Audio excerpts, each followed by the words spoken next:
Oke, bismillahirrahmanirrahim. Hari ini kita coba melanjutkan lagi pertemuan kita yang ke berapa nih? Yang ke-13 ya. Jadi untuk pertemuan yang ke-13 kita akan melanjutkan membangun dan testing RESTful API. Bagian kedua. Jadi kalau kita lihat minggu kemarin, teman-teman silahkan buka dulu projectnya.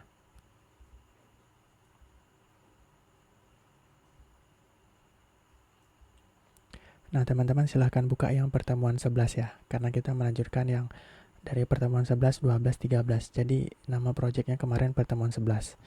Jadi silahkan dibuka project sebelumnya.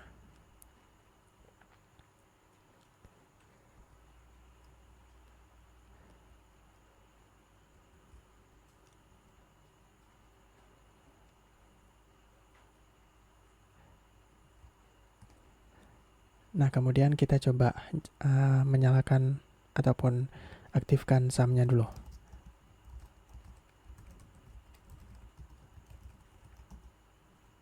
Oke, udah jalan. Kemudian kita coba jalanin si aplikasinya. npm run start. Atau kalau teman-teman kalau teman-teman ngelihat ini kekecilan, aku coba buka di terminal di sini ya.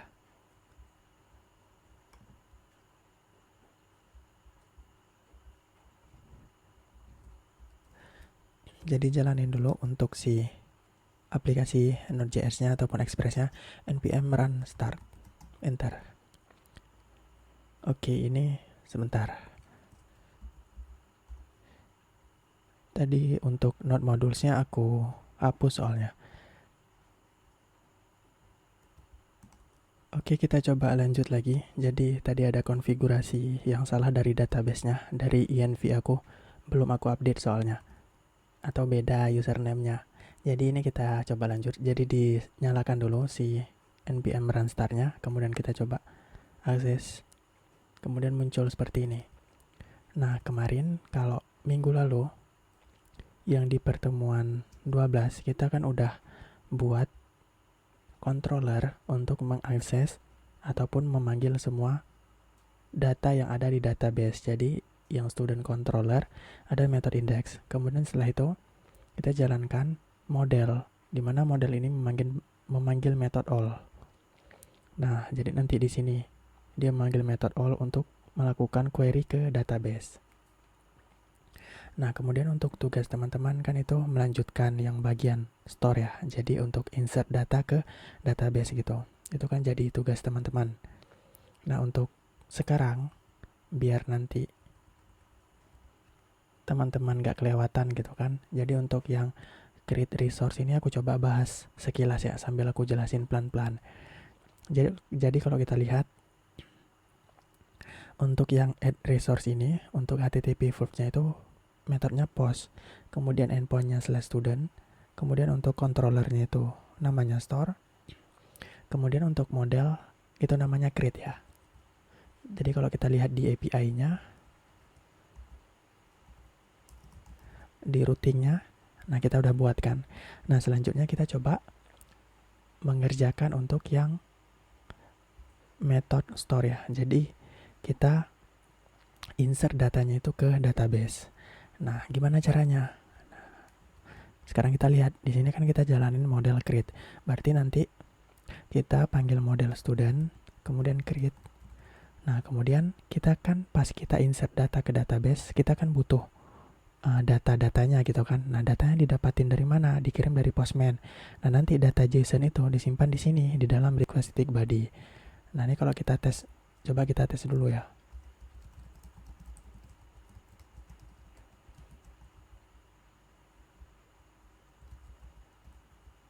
Nah, nanti kan datanya itu kita kirim dari Postman. Jadi pas kita klik send, kemudian di terminalnya, coba kita lihat. Ini banyak banget tabnya, aku tutup dulu. Jadi bingung liatnya. Nah, di sini kelihatan kan ada nama, name, email, sama jurusan. Nah, data ini tadi, data yang ini, itu kan nanti kita tangkap di controller, di method store, kemudian kita kirim ke model. Biar apa? Biar nanti di sini dilakukan insert data ke database. Jadi nangkap ya logikanya. Jadi kalau kita tulis nanti di sini,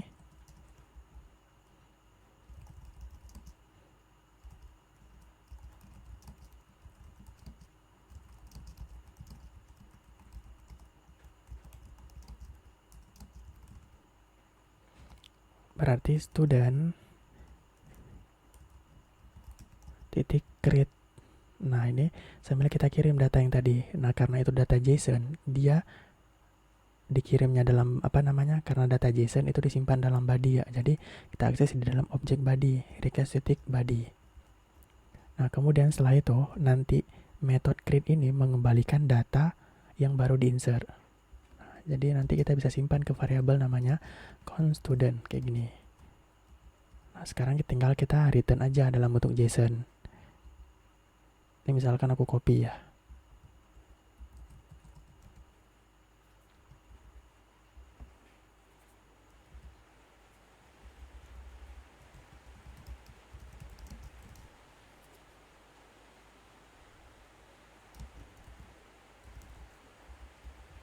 Kemudian datanya itu adalah data yang baru diinsert tadi. Jadi kita panggil variabel student.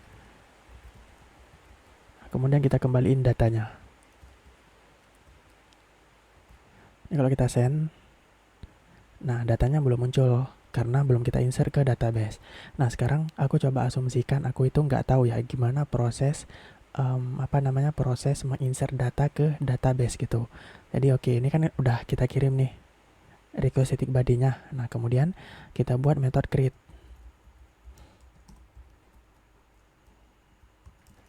Nah karena method create ini dipanggil tanpa membuat objek, nah kita tambahkan keyword static kayak gini.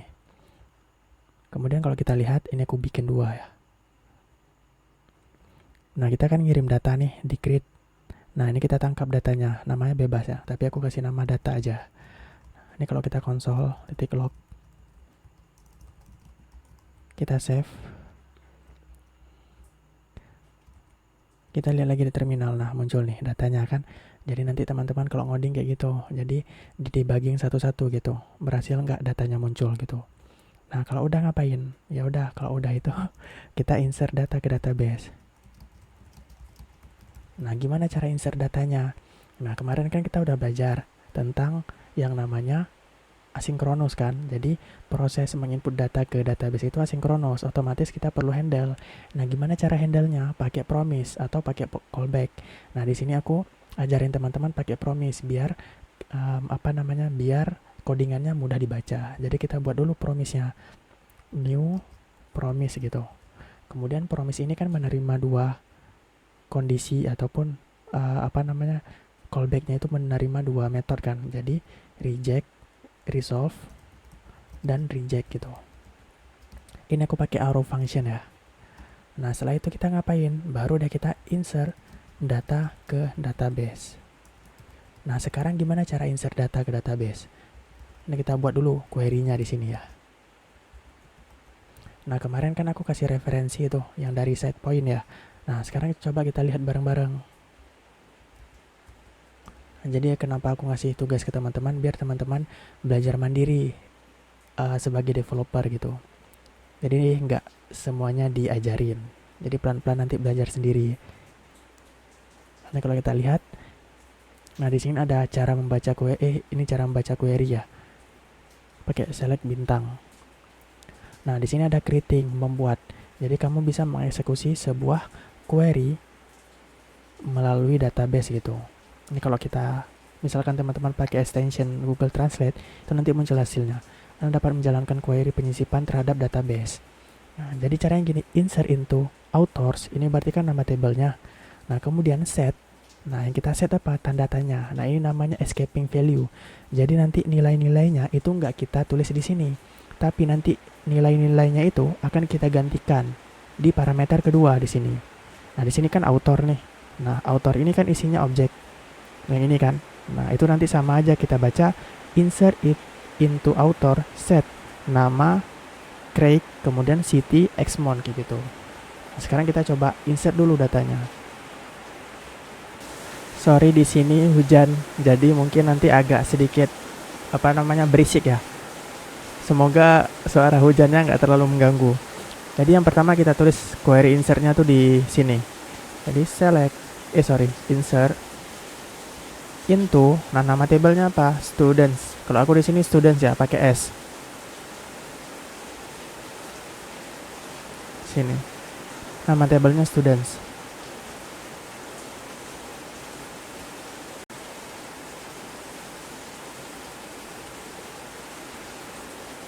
Nah, kemudian setelah itu kita set value-nya. Set tanda tanya. Jadi kita nggak isi datanya tuh di sini. Jadi nggak kayak gini. Insert into student, kemudian set nama, bukan set. Insert into student, kemudian aku jadi lupa query-nya. Coba kita cek ya.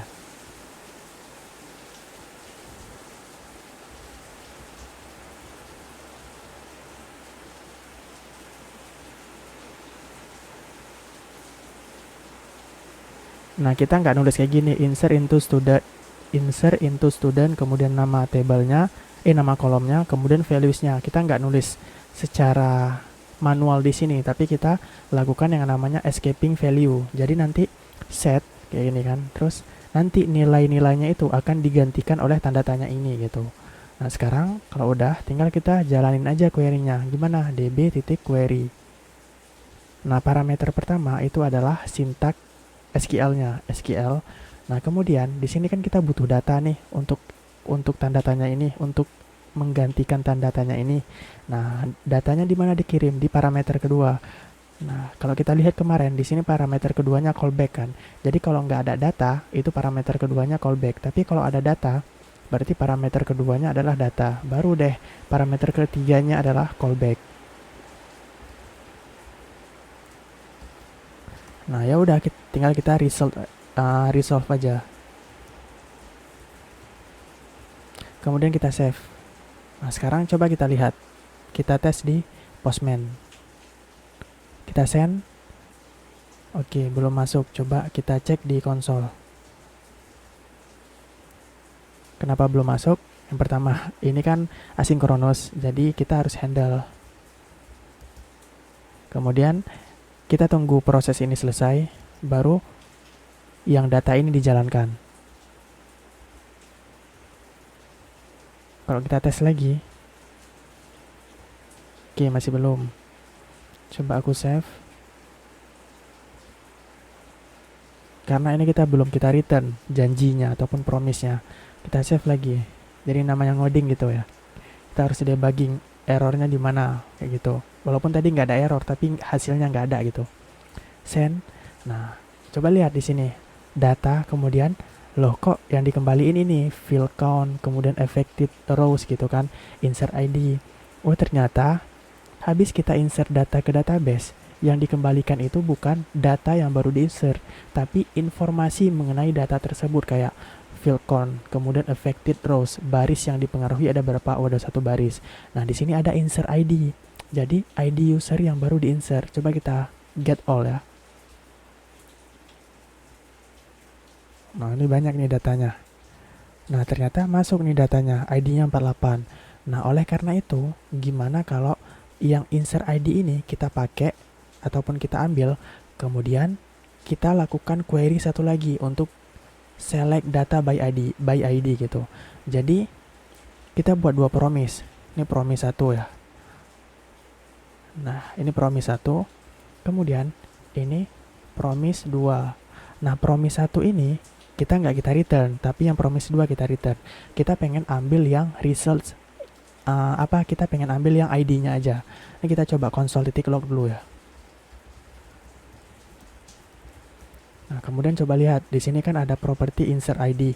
Ya udah, tinggal panggil aja insert ID. Kita save. Coba kita send. Nah, dapatkan ID-nya 49. Nah, ya udah, ID-nya kita simpan ke variabel. Ini kita nggak kita return ya. Kita simpan ke variabel const ID sama dengan new promise kayak gini. Nah, otomatis nanti ID-nya kita kembalikan insert ID. Jadi ini cara bacanya, habis di-insert, kita resolve si ID-nya. Kemudian kita simpan ke variabel ID. Nah, variabel ID ini kita pakai di promise kedua untuk kita select data by ID-nya. Jadi kita bikin lagi nih nanti promise di sini. New promise, resolve, kemudian reject.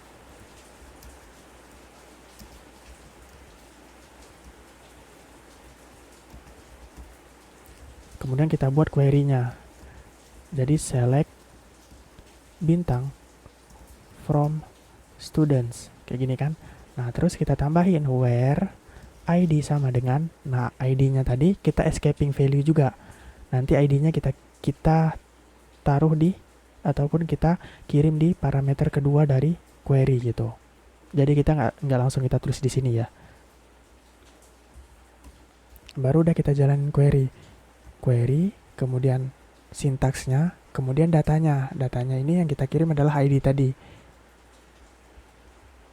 Jadi nanti cara bacanya select bintang from student where ID sama dengan, nah yang tanda tanya ini digantikan sama yang variabel ID.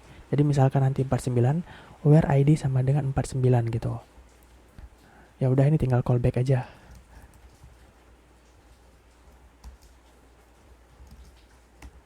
Nah, sekarang kita resolve results titik koma. Kemudian ini kita return, jangan lupa.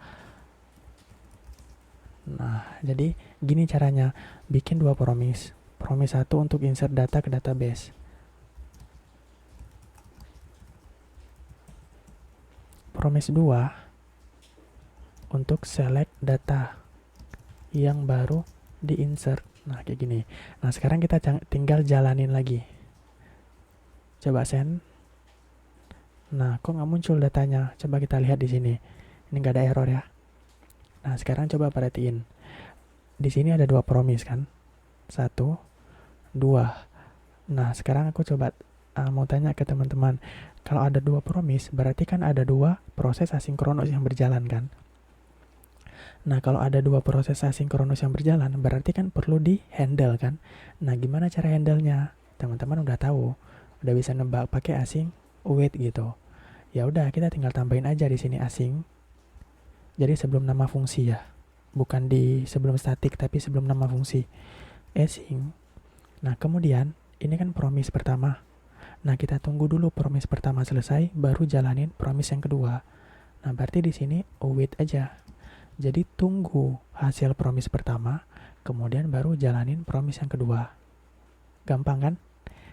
Sekarang kita lakukan lagi. Send. Nah, berhasil. ID, nama, name, email, sama jurusan. Keren kan? Jadi kayak gitu untuk yang add resource ya. Gampang kok kalau kita tahu caranya. Nah, tapi selain itu, selain yang pakai promise, kita bisa pakai juga callback. Cuman teman-teman tahu, berarti kan di dalam ini ada dua proses ya. Proses yang pertama insert, proses yang kedua select. Nah, kalau kita pakai callback, teman-teman pasti tahu nanti kita terjebak namanya callback hell gitu. Jadi ini nanti kan kita student create, kita kirim callbacknya nih di sini. Kemudian di dalam ini query pertama kita jalanin. Nah, di dalam query pertama kita jalanin callback lagi. Kemudian di dalam query pertama kita jalanin query kedua. Nah, di dalam query kedua kita jalanin callback lagi. Jadi ini query pertama, kemudian ini callback kan. Kemudian query kedua, kemudian ini callback. Di dalam query kedua ini callback lagi. Nah, ini baru 3 proses, gimana kalau 10 nanti. Nah, makanya kemarin aku bilang aku nggak saranin pakai callback karena sulit dibaca. Kelihatan kan? Ini query pertama, ini query kedua, ini callback yang ketiga gitu. Jadi nanti semakin dalam nih kodenya kayak gitu. Jadi saran aku pakai yang promise. Silakan kalau teman-teman mau praktek yang ini ya. Jadi biar teman-teman paham apa sih permasalahan di callback itu gitu. Kenapa kita perlu pakai yang promise dan async await kayak gitu. Nah, sekarang kita coba lanjut lagi nih yang update resource. Update resource itu ya kurang lebih sama lah kayak yang create tadi. Sama kayak yang create ini. Nah, sekarang kita coba lanjut ya. Nah, untuk yang desain endpoint-nya, itu HTTP verbnya put endpoint-nya student sambil kita kirim ID. Misalkan kita mau edit data 1, berarti student/1. Kemudian di controllernya namanya update, kemudian di model namanya update. Kenapa namanya sama? Ini kita samain kayak di Laravel ya. Jadi biar teman-teman familiar. Kan kalau di Laravel ada Eloquent kan yang mempermudah kita. Nah, tapi kalau di sini kita coba buat manual dulu. Ada nggak sih Eloquent di JavaScript atau di Express? Ada, namanya Sequelize. Tapi aku nggak ngajarin itu karena itu gampang banget cara pakainya, mirip kayak di Laravel. Nah, sekarang tujuan kita itu kita ningkatin kemampuan ngoding kita. Jadi kita buat dari awal biar teman-teman tahu gimana sih cara kerjanya kayak gitu. Nah, store udah selesai, sekarang yang update. Nah, sekarang ini aku coba hapus ya. Nah, sekarang coba kita berpikir sejenak, gimana sih cara melakukan update? Yang pertama kita ngapain dulu? Pertama, kita cek apakah ID student ada, kayak gitu kan? Nah, jika ada, lakukan update, kayak gitu. Jika tidak, kita kirim data tidak ada, kayak gitu. Kurang lebih kayak gitu ya. Nah, sekarang kita coba jalanin yang pertama dulu, cek apakah ID student ada gitu. Jadi kita coba jalanin student titik. Nah, kita cari dulu nih datanya ada apa enggak. Nah, untuk nyari data masih ingat enggak di Laravel? Itu kan pakai metode namanya find kan. Nah, kita buat dulu metode find, kemudian kita kirim ID-nya. Nah, di sini ID yang dari parameter ini, nah, ID dari parameter ini itu disimpan di dalam objek request.params. Jadi kalau ini coba aku contohin dulu ya.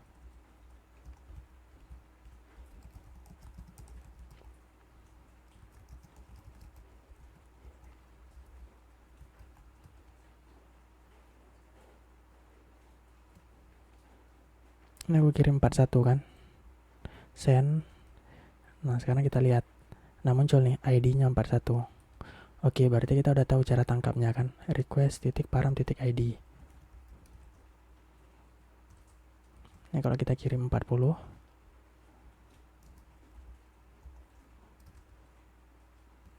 Nah, muncul kan ID-nya 40.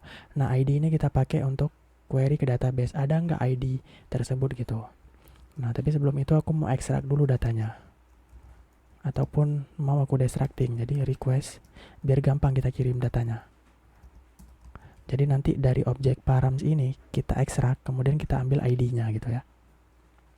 Nah, sekarang kita coba kita cari dulu si ID tersebut ada apa enggak. Kalau ada kita update, kalau enggak ada kita kirim datanya itu enggak ada gitu. Kita kasih tahu student, kemudian kita panggil metode namanya find ya. Ini kita buat sendiri metodenya. Kita kirim ID. Nah, kalau udah hasilnya kita simpan ke variabel student. Jangan lupa pakai wait sama asing.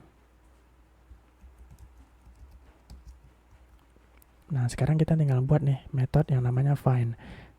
Static kemudian find. Nah, di sini kan kita kirim ID. Ya udah kita terima ID. Ya udah tinggal kita lakukan promise select by ID. Nah, query-nya sama nih kayak yang ini. Tapi nanti ini kita refactor ya. Biar nanti yang promise kedua dia pakai yang find. Tapi itu nanti aja. Nah, sekarang kita buat promise lagi. Kita return promise-nya, new promise.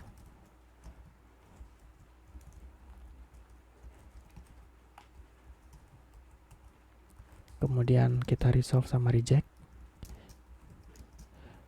Kemudian kita buat query SQL-nya. Select bintang from students. Nah, kalau lupa nggak usah khawatir ya, masih ada query-nya di atas. Atau lihat dokumentasi gitu. Where ID sama dengan tanda tanya. Kemudian db.query. Kita kirim query-nya, kita kirim datanya, kita kirim callback. Gampang kan? Nah, baru kita resolve hasilnya. Udah selesai. Nah, sekarang kita coba lihat ya.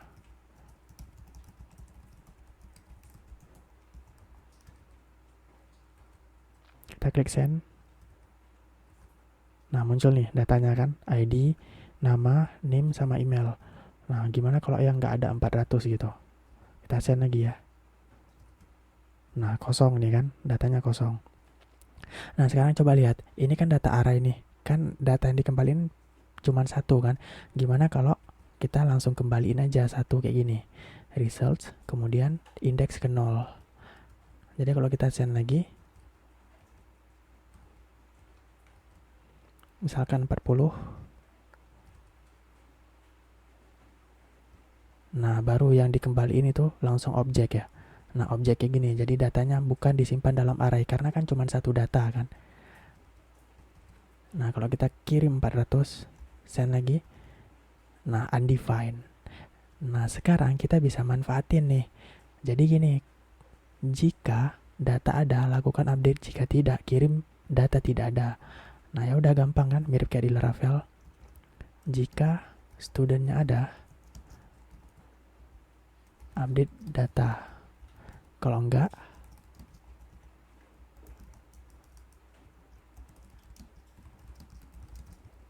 nah sekarang kita tinggal update aja datanya.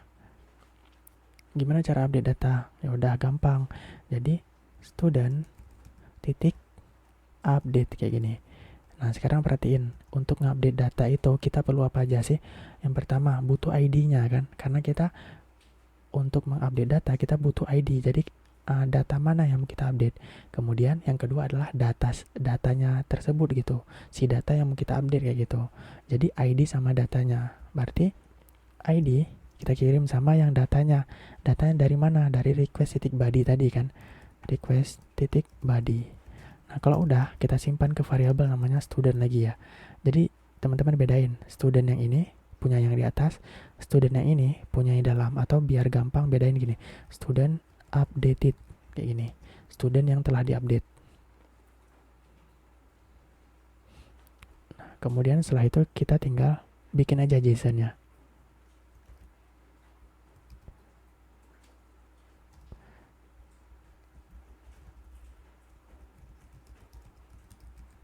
Kemudian kita kembaliin ini student updated. Nah sekarang kita tinggal fokus ke sini ya untuk update datanya. Nah sekarang kita tinggal buat static, kemudian update. Nah di sini kita terima apa aja, ID sama data kan, ID sama data. Selanjutnya kita ngapain? Selanjutnya kita update datanya. Kita return new promise kayak gini. Kemudian resolve dan reject. Nah selanjutnya kita query untuk update data. Gimana cara update data? Gampang, mirip kayak yang ini tadi, create. Mana dia?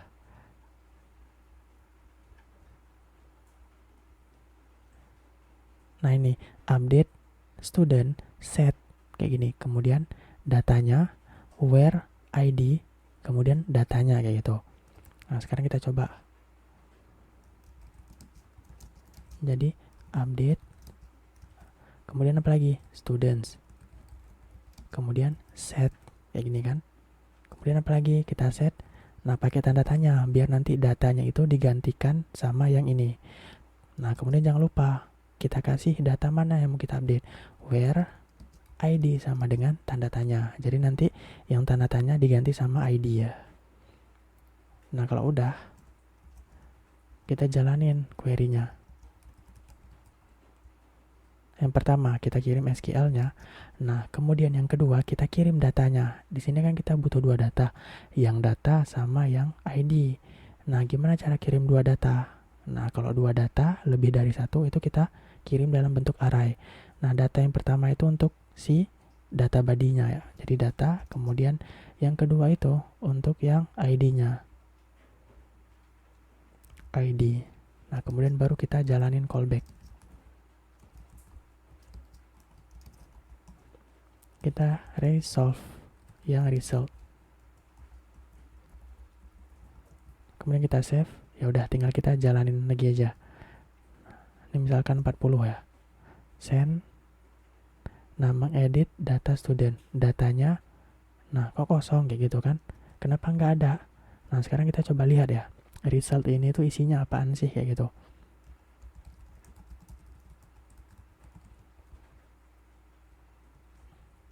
Kita sebelum itu ada yang salah nih di sini.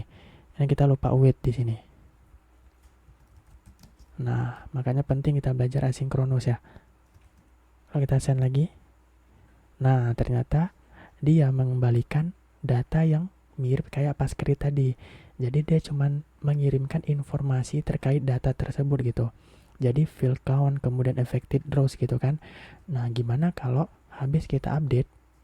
Nah, kita lakukan hal yang sama kayak create. Kita select aja data yang baru diupdate. Nah, tapi kita nggak lakuin hal yang sama kayak gini ya. Kenapa? Karena kan kita udah ada nih method find. Ya udah tinggal kita pakai aja.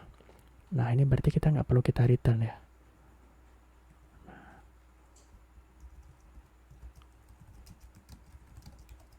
Nah, kita tinggal pakai aja find yang udah kita buat tadi. Jadi, kita jalanin find. Nah, ini coba lihat. Ini kan method yang ada di dalam kelas. Gimana cara manggil method yang ada di dalam kelas? Nah, itu pakai yang namanya this. Masih ingat kan yang di Laravel, yang di PHP? This itu artinya mengacu kepada kelas ini gitu. Oh, cari kelas student, kemudian di sini kan mengacu ke kelas student, kemudian cari metode namanya find kayak gini. Nah, kemudian kita tinggal kirim aja ID-nya biar nanti masuk ke sini. ID kayak gini. Nah, hasilnya kita simpan ke variabel namanya student. Kalau udah, tinggal kita return. Gampang kan?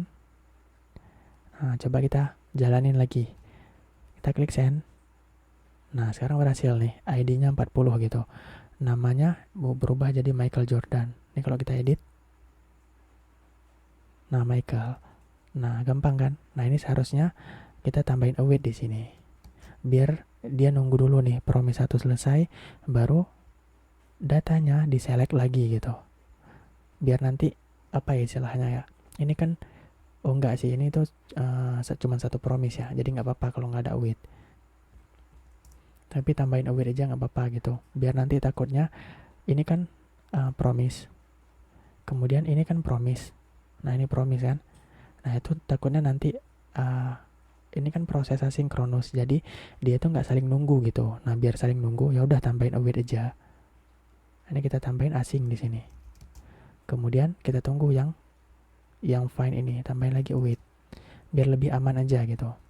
Jadi intinya tunggu promise 1 selesai, kemudian tunggu yang find ini selesai, baru kita return kayak gitu. Karena ini kan promise juga kan.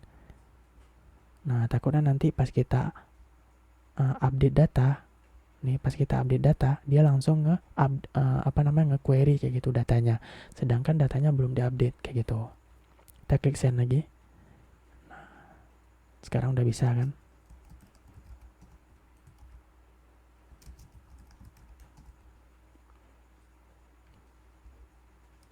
Oke, gampang kan yang update. Nah, selanjutnya kita coba, oh ini belum selesai nih, yang kirim tidak ada data. Nah, gimana caranya? Ya udah, ini kita tinggal copy aja nih.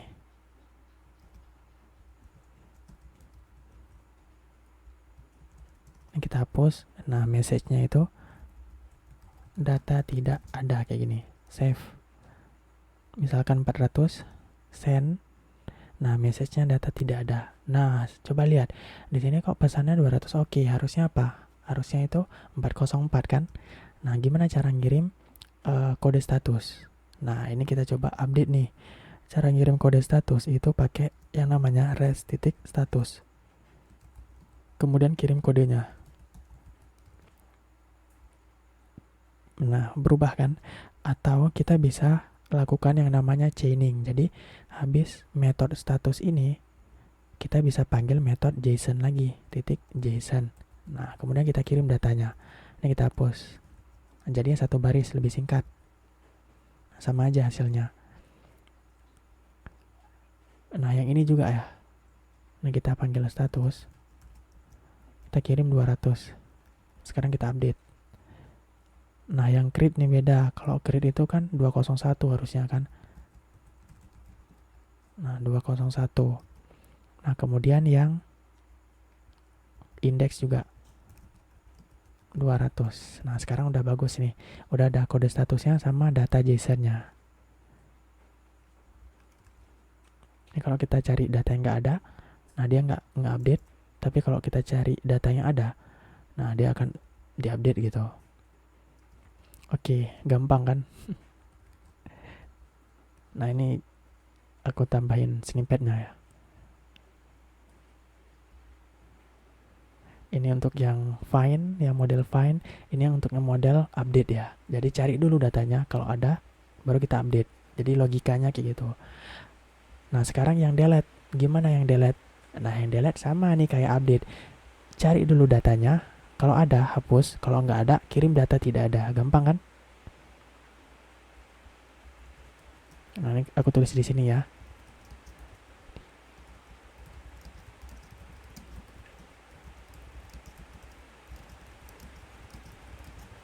Sekarang teman-teman udah tahu nih. Berarti kalau kita lihat di sini, untuk yang delete resource, HTTP verbnya itu delete, kemudian endpointnya student/id, kemudian nama controllernya destroy, nama modalnya delete ya. Nah ini kita samain kayak di Laravel. Nah kita jalanin student titik delete, kemudian kita kirim ID-nya. Student titik find. Nah kita cari dulu ID-nya ada apa enggak gitu. Nah kemudian kita simpan hasilnya ke variabel namanya student. Ini jangan lupa wait.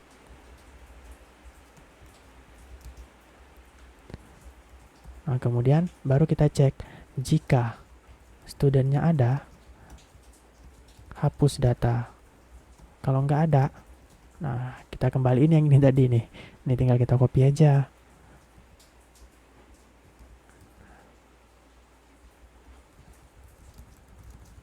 Nah sekarang kita fokus ke sini, ke ke hapus data ya. Jadi kita hapus data student titik, nama metodenya apa? Delete ya. Nah untuk hapus data yang perlu kita kirim apa? ID-nya aja kan kayak gitu. Ya udah tinggal kita kirim ID. Nah di sini tinggal kita buat aja metodenya static. Nama metodenya tadi apa? Delete kayak gitu. Dia nerima apa? ID. Ya udah tinggal query delete kayak gitu. Kita buat promise dulu.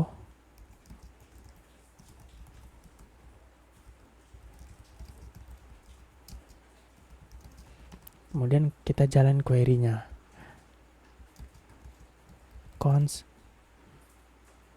SQL sama dengan, nah aku juga lupa nih kan, nggak apa-apa kalau lupa, nggak usah insecure gitu. Nah kita lihat aja di sini. Nah destroying tuh gini, delete from student where ID. Ya udah tinggal kita tulis delete from students where ID sama dengan, nah kita escaping value nilainya. Jadi nilainya itu kita escape ya, kita samarin. Nggak kita langsung tulis di sini. Tinggal jalanin query. Parameter pertama adalah query-nya. Kemudian parameter kedua adalah ID-nya. Parameter ketiga adalah callback-nya. Tinggal kita resolve deh si result-nya kayak gini. Nah udah kan, gampang. Nah sekarang bentar. Nah ini tinggal kita await aja.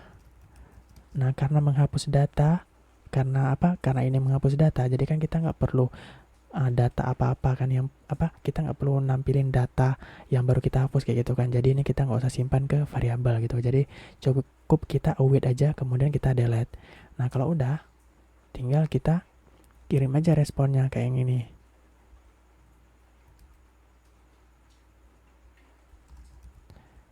Ini menghapus data student. Nah ini kita nggak perlu kirim data si studentnya ya.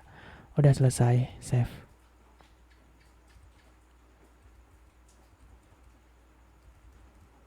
Nah ini kalau aku coba hapus, misalkan nih data 41, send. Oh datanya nggak ada, misalkan data 40. Nah baru 200 kan, message menghapus data student. Kalau kita hapus lagi, nah datanya udah nggak ada kayak gitu. Nah sekarang udah lengkap nih semua endpoint kita, tapi kita kurang satu lagi untuk menampilkan satu buah data gitu. Nah ini logikanya gimana? Ya mirip kayak yang update ataupun delete tadi ya. Nah untuk get one resource ataupun get detail resource itu kayak gini. Jadi HTTP verbnya tuh get, endpointnya student, kemudian kirim ID, kemudian nama controllernya show, nama modelnya find. Nah sekarang kan udah ada nih modelnya yang find kan. Nah tinggal kita pakai aja nanti. Nah tapi sebelum itu kita perlu tambahin dulu nih routingnya untuk yang get by ID ataupun nampilin satu buah data. Silakan teman-teman buka yang API ya. Ini kan baru ada 4 kan. Nah sekarang tambahin yang baru, router, kemudian nama metodenya get, kemudian endpointnya students slash kita terima ID. Nah kalau udah kita jalanin controller student, kemudian kita jalanin metode show kayak gini, save. Nah ini tinggal kita buat aja si metode show-nya. Jangan lupa kita pakai asing ya.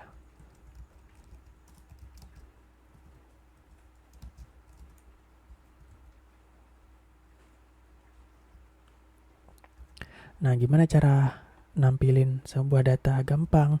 Mirip kayak yang tadi, cari dulu datanya. Kalau ada, kita tampilin. Kalau nggak ada, kita kirim data tidak ada gitu.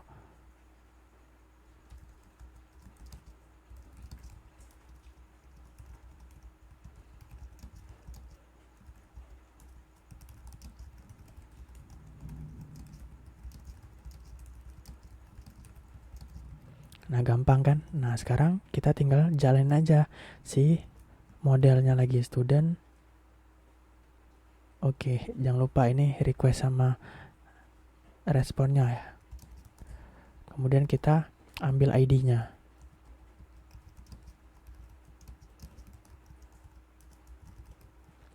Nah, baru kita kirim student.find, kemudian kita kirim ID-nya. Kemudian hasilnya kita simpan ke variabel student kayak gini. Jadi kita cari dulu nih ID-nya. Nah, kalau ID-nya ada, tinggal kita tampilin aja datanya. Nah, kita copy lagi. Yang dari update coba.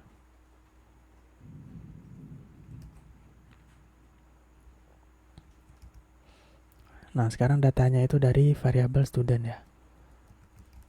Nah, kayak gini. Kalau udah, kita kirim aja statusnya 200, kemudian datanya dalam bentuk JSON. Gampang kan? Nah, kalau nggak ada, kita kirim data tidak ada gitu.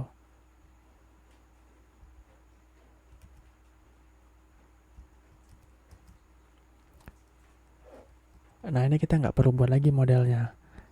Karena kan udah kita buat tadi kan untuk yang update kan. Jadi tinggal kita pakai lagi aja di sini. Jangan lupa di sini kita await lagi. Kalau nggak nanti datanya nggak muncul gitu. Karena kan asinkronus, jadi dia nggak nunggu. Misalkan nih, aku get data 41 ya. Oke, nggak ada. Kalau 30 ada nggak? Oh, nggak ada juga. 31. Bentar, ini kenapa nggak ada? Atau data 1 ada nggak ya? Oh, oke, data 1 ada. Ya berarti datanya memang ada. 2, oke, datanya ada. Kalau 200,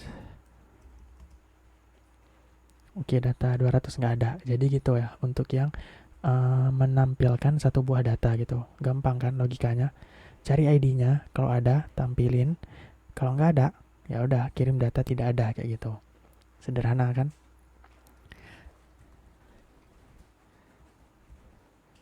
Nah, ini untuk yang controllernya ya. Ini yang untuk modelnya. Oke, jadi kurang lebih seperti itu ya untuk pembuatan RESTful API kita gitu. Jadi lumayan panjang nih, dan kerennya kita buatnya itu semuanya dari awal, dari scratch ya. Enggak kayak di Laravel. Kalau di Laravel kan kita tinggal pakai aja gitu kan, tapi kita nggak tahu cara kerjanya. Nah, kalau sekarang teman-teman udah tahu nih kan cara kerjanya gimana, cara buat dari awal gimana, cara setup gimana gitu kan. Bahkan sampai kita bikin model yang mirip kayak Eloquent. Nah, mungkin teman-teman nanyain kan, ada nggak sih model ataupun Eloquent yang udah ada kayak di Laravel gini. Jadi all, kemudian kita langsung jalanin yang ini gitu, tanpa harus kita pusing-pusing buat promise-nya, ingat-ingat query-nya gitu kan. Udah ada, namanya itu Sequelize ya. Nah, teman-teman silakan pelajari ini, gampang kok. Jadi tinggal install aja nih. Misalkan MySQL gitu kan. Nanti ya udah tinggal buat konfigurasinya. Nanti kita tinggal panggil. Mana nih?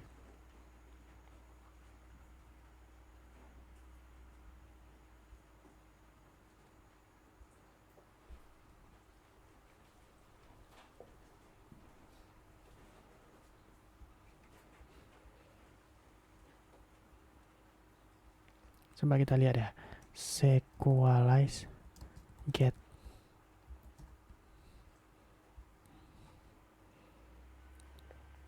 Nah, di sini udah ada nih, find by PK primary key. Ini nama modelnya ya. Terus find one. Terus find one kita bisa kirim where gitu kan. Terus mana lagi? Nah, ini data retrieval. Ah, ini find all nih. Nah, ini pakai namanya find all gitu. Jadi mirip-mirip lah kayak yang di Eloquent.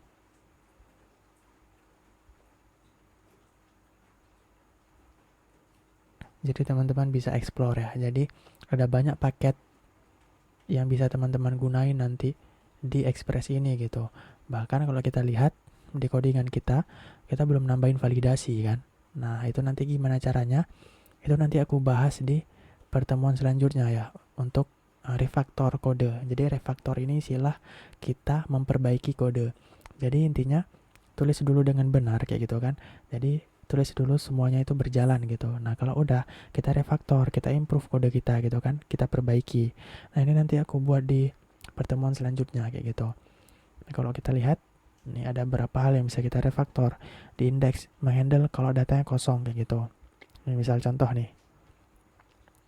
Ini kan yang aku ambil dari database. Gimana kalau aku kirim data kosong gini? Terus aku get send.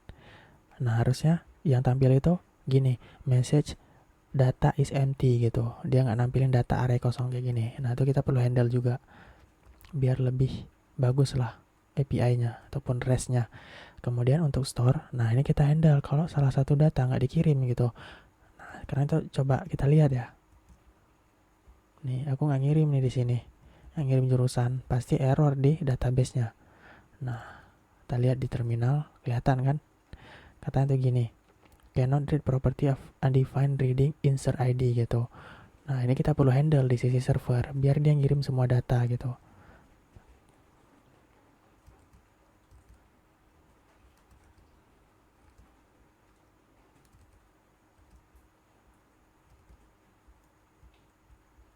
Oh, ini kenapa nih? Oh, ini udah bisa. Nah, jadi itu kita perlu tambahin validasi kan. Kemudian untuk modelnya, nah ini kita bisa refaktor nih promise 2 tadi. Nah, ini kan sebenarnya kalau kita lihat yang promise 2 ini, nah promise 2 itu kan kita select data by ID. Nah, kita tinggal gunain aja yang find ini tadi sebenarnya. Ini kita bisa hapus. Nah, kita hapus. Nah, kita gantiin yang promise 2 tadi pakai find. Jadi tinggal jalanin aja di static find. Kemudian kita kirim ID. Kemudian hasilnya kita simpan ke variabel namanya student. Nah, jangan lupa kita await. Ya udah, tinggal kita return student kayak gini. Karena kan yang find ini mengembalikan satu data kan. Kalau kita lihat hasilnya tetap sama. Nah, kayak gitu. Terus ini yang lain ya, kayak clean code, kemudian nambahin autentikasi. Nah, kalau nambahin autentikasi di Express itu dia bukan pakai Sanctum ya, tapi pakai JWT nanti, JSON Web Token. Itu kompleks nanti pembahasan. Nah, ini kalau kita mau nambahin validasi yang kompleks. Nah, ini kita bisa pakai namanya Express Validator ya.